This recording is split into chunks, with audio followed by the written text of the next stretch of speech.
All right, moving to South Jersey Group 3 quarterfinals, we've got 2 local teams made it, Lacey Township and Hamilton. Lacey coming in as the 3rd seed. I know, Mike, you've been chatting them up a lot in the office the last few weeks. They started off slow, 0-2, but 6 straight wins heading into the playoffs, and I think they're probably one of your dark horse picks maybe to make it to the final. Yeah, and right now they're number 3 seed, so I think they're out of the dark and into the light. Yeah. 6 straight wins, like you said, 5 straight shutouts. They've won those games by a combined score of 171-0.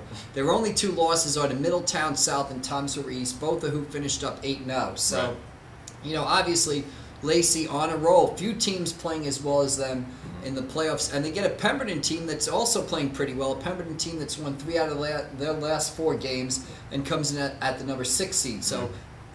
Good matchup in Lacey this Saturday at 1 o'clock. All right, well, let's look at some of the skill players. You got Craig Sicardo, a quarterback. Who else with Lacey needs to step up for them to win?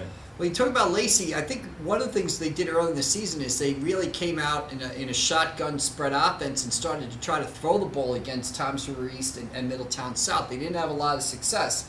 Now, whether that was because of those teams had excellent defenses or Lacey was doing some things wrong, but give the coaching staff some credit. They went back and reevaluated things, and Lacey, a team which has traditionally emphasized the run, went back to being a little bit more running out of that spread offense. They got Sicardo, who's had an excellent season, very smart. His father, Craig, also named Craig, is the offensive coordinator.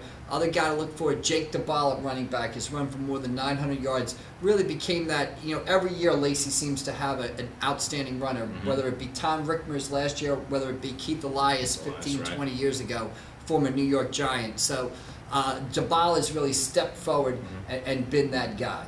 And then how about Pemberton? We don't know a whole lot about them, but Pemberton has some talent at the skill positions with Jordan Rayner at quarterback, a couple other guys at the skill positions. It's really going to be a test for this Lacey defense, which has had 5 straight shutouts. But Lacey has talent on defense. Mike Stupiello on the defensive line, one of the region's best players. Anthony Caputo at defensive back, kid who makes things happen. Game I was at against Colts Neck, I saw him pick up a fumble, return it for a touchdown. So Lacey defense not only stopping other people, but also creating scoring opportunities.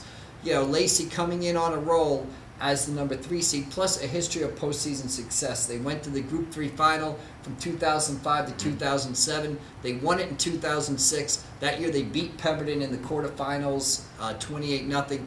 Lacey went to the semifinals last year and lost to Hamilton. So Lacey, coming into the playoffs with things looking good for them right now.